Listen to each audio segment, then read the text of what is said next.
Guten Morgen, liebe Geschwister. Buenos días, queridos hermanos. Heute Morgen haben wir wiederum eine Frage an unseren Meister. Hoy tenemos una nueva pregunta a nuestro maestro. Und der Lehrer Israels hat eine Antwort für uns. Y el maestro de Israel nuevamente tiene una respuesta para nosotros. Die Frage finden wir in Matthäus 5 von Vers 33 an. La pregunta la encontramos en San Mateos 5:33. Es heißt, was ist falsches Schwören? ¿Qué es lo que es un falso juramento? Lesen wir. Leemos. Además, habéis oído que fue dicho a los antiguos, no perjurarás, sino cumplirás al Señor tus juramentos. Pero yo os digo, no juréis en ninguna manera, ni por el cielo, porque es trono de Dios, ni por la tierra, porque es el estrado de sus pies, ni por Jerusalén, porque es la ciudad del gran rey, ni por tu cabeza jurarás, porque no puedes hacer blanco o negro un solo cabello. Pero sea vuestro hablar sí, sí, no, no, porque lo que es más de esto, de mal procede. Ihr habt gehört, sagt Jesus, Ustedes han oído, dice Jesús, dass zu den Alten gesagt ist. Also sie wussten, worum es ging. que a los antiguos le fue dicho, y ellos sabían a dónde iba. Es handelt sich eigentlich über das dritte Gebot in 2. Mose. Se trata en realidad sobre el tercer mandamiento en Éxodo. Du sollst den Namen des Herrn deines Gottes nicht zu nichtigem aussprechen. No tomarás el nombre de Jehová tu Dios en vano. Nicht zu falschem, nicht zu lügerischem aussprechen. Porque no dará por inocente Jehová al que tomare su nombre en vano.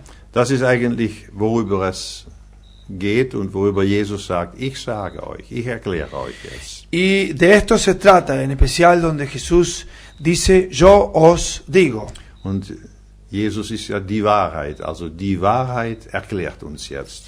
Y Jesús es la verdad, y la verdad nos aclara ahora. Das Schwören hat zu großen Zwiespalt geführt in die Kirchengeschichte. Los juramentos han traído diferencias en la fe en los últimos años. Ja, große Strömungen durch die Jahrhunderte.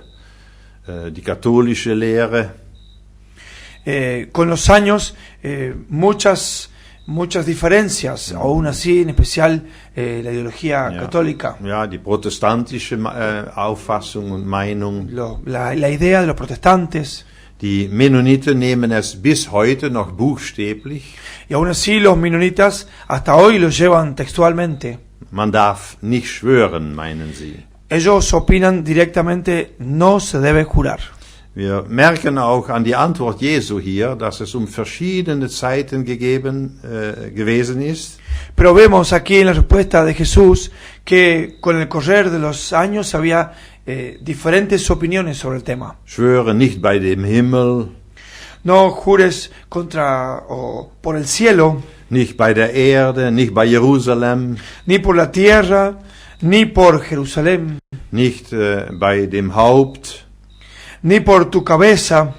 Aber eigentlich sagt Jesus im letzten Vers 37, Pero en realidad dice Jesús en el último versículo aquí, werde Menschen, die wahrhaft und aufrichtig sind. sea o ten una personalidad que sea sincera y verdadera.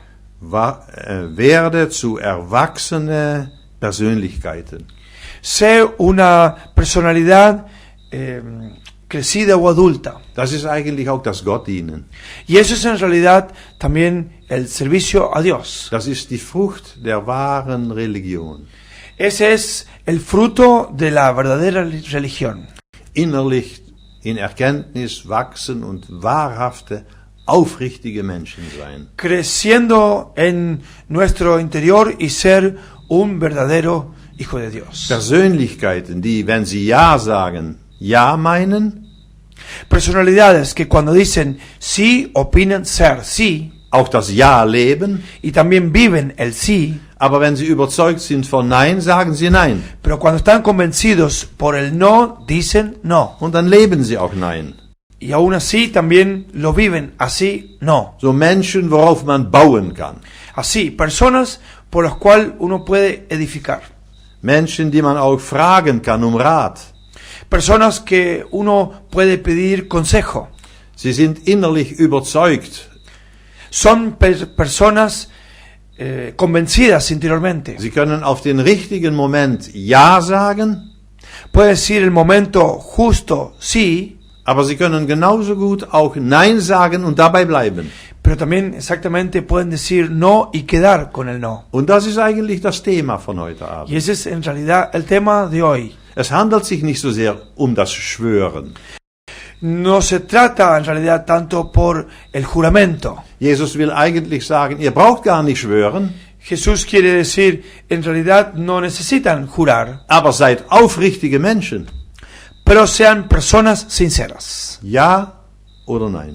Sí o no. In Lukas 20, von Vers 20 an, En San Lucas 20:20 kamen auch wieder Menschen zu Jesus, wie es so oft war in seinem Leben. llegaron personas a Jesús como a menudo le llegaban, Von denen heißt es, die sich stellten, als ob sie fromm wären. los cuales simulaban, nos dice, ser justos. Das ist genau das Gegenstück von dem, was wir gesagt haben. Es justo la de contrario o la parte contraria de lo que hemos dicho recién. Menschen, die etwas tun, was sie nicht sind. Personas que hacen lo que en realidad no son. Sie tun, als ob sie fromm wären. Ellos actúan como si serían religiosos. Und sie haben dann eine Frage an Jesus. Y tenían una pregunta hacia Jesús. Übrigens war ihr Motiv unaufrichtig. Y en realidad su motivo no era sincero. Sie fragten, Lehrer, wir wissen, dass du aufrichtig redest und lehrst. Maestro, sabemos que dices y enseñas rectamente. Achte auch hier wieder auf die Reihenfolge. Y presta atención aquí en lo que expresa. Jesus war so einen Menschen. Jesús era así un hombre. Sie sagten, Lehrer, wir wissen, dass du aufrichtig redest und lehrst. Maestro, sabemos que dices y enseñas sinceramente y rectamente. Nicht nur reden, aber auch leben. No solamente enseñas, sino también vives. Sie sagten, und die Person nimmst du nicht an, sondern den Weg Gottes in Wahrheit lehrst du. Y que no haces acepción de personas, sino que enseñas el camino de Dios con verdad. Und jetzt gehen wir mal nach Prediger, das Buch Prediger von Salomo. Y ahora podríamos ir a Eclesiastés. Der weise, erfahrene Salomo. Salomón, hombre experimentado, sabio. In Kapitel 7 lesen wir im letzten Vers, En el capítulo 7 leemos el último versículo, dass er sagt, dass er zu einem Endergebnis gekommen ist in seinem Leben. y aquí nos dice una de sus conclusiones al final de su vida. Ja, der Mann Salomo hat im hohen Alter, am Ende seines Lebens, über alles nachgedacht. Salomón, en su edad avanzada, ha pensado y meditado sobre lo vivido en toda su vida. Ja, und kam also zu diesem Endergebnis, Conclusie, sagen wir in Holland. Y ha llegado a describir o a la conclusión. Allein, sagt er, siehe, dies habe ich gefunden. He aquí, dice, solamente esto he hallado. Gott hat den Menschen aufrichtig gemacht. Aquí nos dice en esta versión que Dios hizo al hombre recto. Aber sie suchten viele Künste, heißt es hier. Pero ellos buscaron muchas perversiones, nos Das describe sind aquí. viele Künste, das wird auch anders übersetzt. Y esa expresión está como descripta en diferentes maneras. Ausreden oder können wir Excusas. sagen, so krumme Wege. Y aún así también podríamos decir caminos torcidos. Der Mensch hat so vieles Interessantes bedacht. El hombre siempre se ingenió con cosas interesantes, Aber es war nur nicht aufrichtig. pero no eran sinceras. Paulus spricht auch über ein krummes Geschlecht. Y aún así el apóstol Pablo escribe sobre una generación perversa. Und Salomo sagt, Gott hat den Menschen aufrichtig oder recht oder gerade gemacht. Y aquí nos dice Salmo que Dios hizo al hombre recto, justo. Ja, aber diese Übersetzung sagt, aber der Mensch hat viele Künste gesucht. Pero aquí en esta versión dice, pero Ja, und ellos buscaron, o el hombre buscó muchas perversiones. Ja, und sagt dann in Kapitel 8, Vers 1 gleich, wer ist der Weise und wer versteht die Deutung der Dinge? Pero nos dice ya en el capítulo 8, ¿quién como el sabio? ¿Y quién como el que sabe la declaración de las cosas? Römer, Kapitel 1 wollen wir aufschlagen. Ahora podríamos ir a Romanos, capítulo 1. Von Vers 18 an, wir können es leider nicht lesen jetzt. A partir del versículo 18, Es wäre zu lang. lamentablemente podríamos leer ahora por el tiempo, Es geht bis zum Schluss des Kapitels. y eso sigue hasta el final del capítulo. Aber es handelt sich um die Unaufrichtigkeit der Menschen. Pero aquí se trata sobre la persona no sincera, Die haben die Wahrheit verdreht, quienes han modificado la verdad, sogar die Wahrheit in Lüge verändert aún así la verdad hecho en mentira oder verwandelt, sagt hier. o transformado, Ja, sie sind zu Como Narren modificado. geworden, heißt es. y han sido como necios. Bitte lies dieses Kapitel oder diesen Abschnitt zu Hause mal nach. Por favor, pueden leer todo este capítulo en casa con paciencia. Lesen wir jetzt nur von Vers 29 bis zum Schluss. Quizás solamente podríamos leer ahora a partir del versículo 29, Wo es heißt, dass der Mensch dann erfüllt ist mit aller Ungerechtigkeit, cuando el hombre está lleno con injusticia. ja, und dann kommt die Reihenfolge von all dem, was daraus hervorkommt. Entonces nos es nombrado todo lo que sale de ahí. Übrigens wird in diesem Kapitel oder in diesem Abschnitt geschrieben Y además está escrito en este párrafo über Sünden auf sexualem Gebiet, sobre pecados sobre la sexualidad, ausführlich beschrieben mit Sünden, womit wir heute viel zu tun haben. y aún así con pecados donde hoy es muy común. Aber lasst uns mal lesen, von 29 bis 32. Pero podemos leer a partir del versículo 29 al 32, donde nos dice, estando atestados de toda injusticia, fornicación, perversidad, avaricia, maldad, llenos de envidia, homicidios, contiendas, engaños y malignidades, murmuradores, detractores, aborrecedores de Dios, injuriosos, soberbios, altivos, inventores de males, desobedientes a los padres, necios, desleales, sin afecto natural, implacables, sin misericordia, quienes habiendo entendido el juicio de Dios, que los que practiquen tales cosas son dignos de muerte, no solo las hacen, sino que también se complacen con las que las practican. Was doch alles entsteht, wenn der Mensch nicht aufrichtig ist. Todo lo que conlleva cuando una persona no es sincera. Ich würde lieber mit euch noch einmal in Sprüche 2 lesen. Quisiera leer con todos ustedes todavía en Proverbios capítulo 2. Ja. Wir haben da am letzten Mittwochabend übergelesen Hemos leído algunos versículos el miércoles pasado. und an dem Abend haben wir gelesen die ersten 5 Verse. Esa noche leímos los primeros 5 versículos. Habe ich noch genannt in Vers 5, dass es heißt dann wirst du verstehen. Y entonces he pronunciado en especial donde dice, versículo 5, y hallarás el conocimiento de Dios. Aber jetzt lese ich in Vers 7 den bekannten Vers. Y aquí leemos el versículo conocido, el 7. Luther hat es so übersetzt. Lutero ha traducido de esta manera. Den Aufrichtigen wird es wohl gelingen.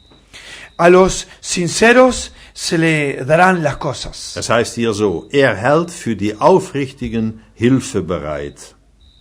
Y aquí nos dice el 7, Él provee de sana sabiduría a los rectos. Zu den Aufrichtigen geht es gut. Y a los sinceros les irá bien. Gott hilft den Aufrichtigen. Dios ayuda a los Und sinceros. zwar so, Vers 9. Y aún así también el versículo 9. Dann verstehst du Gerechtigkeit, Entonces entenderás justicia, Recht und Aufrichtigkeit juicio y equidad. Y podríamos agregar sinceridad. und jede gute Bahn. Y todo buen camino. Merken wir, liebe Geschwister, dass man das verstehen muss? Notamos, queridos hermanos, que lo debemos entender. Was ist Aufrichtigkeit? ¿Qué es lo que es sinceridad? Was ist Rechthandeln in unserem Leben? ¿Qué es lo que es actuar rectamente en nuestra vida? Ich meine, wenn man wächst in Gnade und Erkenntnis, Yo opino, cuando crecemos en gracia y conocimiento, wenn man sozusagen im geistlichen Leben erwachsen wird, cuando ya somos adultos en la vida espiritual, nicht ein Kind bleibt, ya no somos más niños, dann versteht man immer mehr und besser, was es meint, recht und aufrichtig zu leben. entonces entendemos cada vez más qué es lo que es actuar o vivir recto y sincero o con justicia. Es heißt in Vers 10, denn Weisheit zieht in dein Herz. Como lo dice el versículo 10, cuando la sabiduría entrare en tu corazón Und Erkenntnis wird deiner Seele lieb sein. y la ciencia o el conocimiento fuere grata a tu alma. Wie schön, Erkenntnis auch über Aufrichtigkeit wird deiner Seele lieb sein. Cuán bello, cuán hermoso cuando en tu alma tienes buen conocimiento. Es führt zur Besonnenheit, heißt es dann weiter. Besonnenheit wacht über dir. Das ist Vers 12. Y 11. donde nos 11 ist, aclara, como nos dice, oder Verständnis wird dich behüten. Vers 11 kann man sagen. o podríamos decir, versículo 11, la discreción te guardará, te preservará la inteligencia. Ja, alles, die Frucht von ein aufrichtiges Leben. Todos los frutos de una vida sincera. Es wird dich behüten und retten vom bösen Weg, heißt es. Te guardará de todo mal camino, nos dice. Und dann behandelt Salomo wieder das Problem im sexuellen Leben. Y así también nombra Salomón sobre la vida o en la vida sexual. Und Salomo wusste, wovon spricht. Y Salomón sabía de qué estaba hablando. Die Bibel sagt, hatte 1000 Frauen. La Biblia nos dice, él tuvo 1000 mujeres, Eigentlich waren 300 mehr so seine Frauen, aber hatte eine Gruppe von 1000 Frauen. En realidad podríamos decir, fueron 300 las mujeres tenían, pero también nos es nombrada de 1000. Aber wir haben letzten Mittwochabend schon darüber gehört. Pero el miércoles pasado ya hemos escuchado sobre esto. Wir kommen zurück auf das, was wir an dem Meister gefragt haben. Y ahora volvemos lo que hemos preguntado a nuestro gran maestro. Muss man schwören? Kann man schwören? Was ist falsch schwören? debemos jurar, es bueno jurar o podemos jurar falso. Und wir haben verstanden, dass der Meister uns gesagt hat, werde ein aufrichtiger Mensch. Y hemos entendido que nuestro maestro nos dijo, sea un hombre sincero. Lass es so sein in deinem Leben, dass Ja, Ja ist und Nein, Nein. Logra en tu vida que tú sí sea sí y tú no sea no. Oder mit anderen Worten, mit Salomo jetzt gesagt, sei aufrichtig. O con otras palabras, como escribe Salomón, sé sincero. Oder verstehe und erkenne, was Aufrichtigkeit ist. O conoce o reconoce lo que significa ser sincero. Lass uns zum Schluss kommen noch mit einem Gedanken von Apostel Paulus. Y dejémonos, iremos finalizando lo que nos escribe el apóstol Pablo In 2. Korinther Kapitel 1. en 2 Corintios capítulo 1, Ja, da heißt es eigentlich von Vers 17 ungefähr an. donde nos dice en el versículo 17, Ja, Paulus schreibt da über ein Vornehmen, das er hatte. el apóstol Pablo Ein Vorhaben. nos escribe con algo que él tenía por delante. Und sagt, war das Vorhaben aus dem Fleisch geboren? Y donde nos dice aquí algo que se propuso algo. Y él se preguntaba, ¿era según la carne? Dass es bei mir so war, ja, ja und nein, nein zugleich. Para que haya en mí sí o no al mismo tiempo. Es gibt solche Menschen. Y existen así unas personas. Viele Menschen eigentlich, die sagen ja, ja und nein, nein zugleich. Y muchas personas que al mismo tiempo dicen sí, sí, pero también dicen no y no al mismo tiempo. In Deutsch gibt es da ein neues Wort.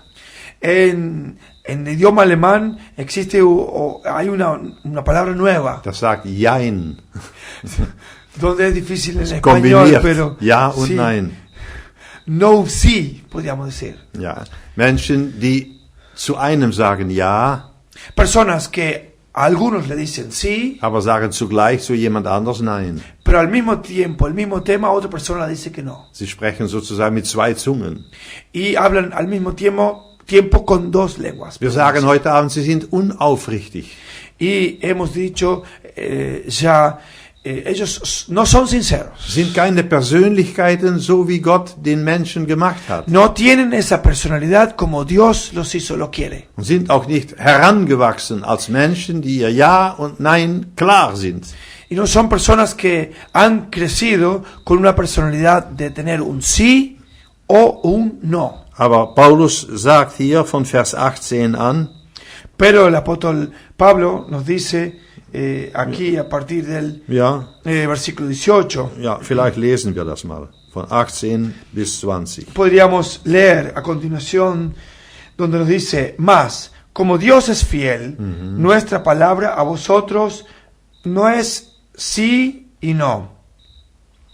Porque el Hijo de Dios, Jesucristo, que entre vosotros ha sido predicado por nosotros, por mí, Silvano y Timoteo, no ha sido sí y no, mas ha sido sí en él. Porque todas las promesas de Dios son en él sí y en él amén, por medio de nosotros para la gloria de Dios. Sind das nicht schöne Gedanken, um abzuschließen, ihr No Lieben? son bellos pensamientos para cerrar. Gott ist treu. Dios es fiel. Gott ist aufrichtig. Dios es sincero. Wenn Gott sagt Ja, ist es Ja. Cuando Dios dice sí, es sí. Wenn er sagt Nein, ist es Nein. Y cuando Él dice no, es porque es no. Wir können Gott immer vertrauen. Y siempre podemos confiar en Dios. Gott bleibt bei seinem Wort. Dios es fiel y mantiene su palabra. Und Jesus sagt, wer mich gesehen hat, der hat den Vater Y gesehen. Jesús dice, quien me ha visto al Padre. Also Jesus war auch so ein Mensch. Y Jesús también era así una persona. Waren manchmal schwere Augenblicke, als er Nein sagen musste. Eran momentos no tan fáciles cuando Él tenía que decir no. Aber sein Ja war Ja, sein Nein war Nein. Pero su sí quedaba sí y su no quedaba no. Man konnte auf Jesus bauen.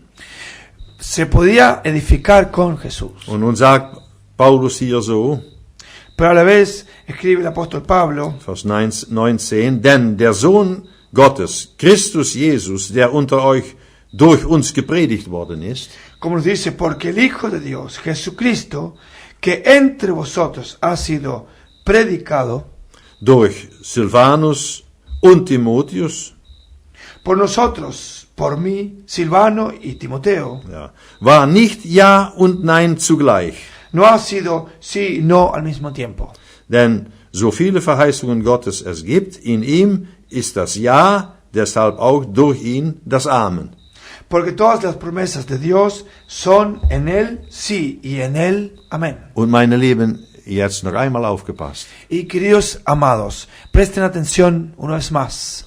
Gott zur Ehre durch uns, sagt Paulus. Por medio de nosotros, para la gloria de Dios. Gott zur Ehre durch uns. Por medio de nosotros, para la gloria de Dios. Was meint hier Paulus? ¿Qué quiere decir aquí el apóstol Pablo? Ist es Ja, dann bleibt es Ja. ¿Es sí y quedará sí? Oder ist Nein? ¿O es no? Nicht Ja und Nein zugleich. Sí, un sí y no al mismo tiempo. Aufrichtig sein. Ser sincero. Es handelt sich nicht in erster Stelle über das Schwören. No se trata en primer lugar por el juramento. Es ist nicht das Wichtigste, wie man darüber denkt.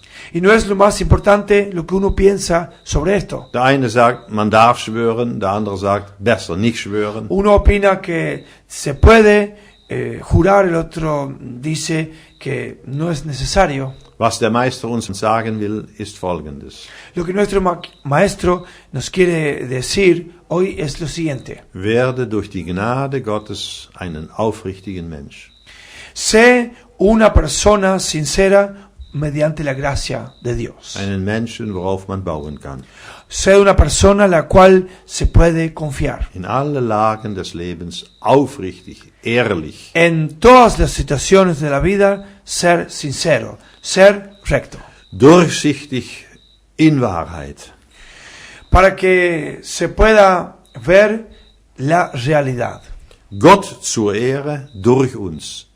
Y para la gloria de Dios mediante nosotros. Gott wird verherrlicht, wenn wir aufrichtig sind. Si nosotros somos sinceros, Dios es glorificado. Und wenn ich das jetzt noch einmal sagen, Gott zur Ehre durch uns, Y si yo podría pronunciar una vez más que Dios es glorificado mediante nosotros, dann sage ich für diese heutige Morgenstunde auch zum Schluss. entonces digo para esta mañana, como para finalizar, Amen. amén.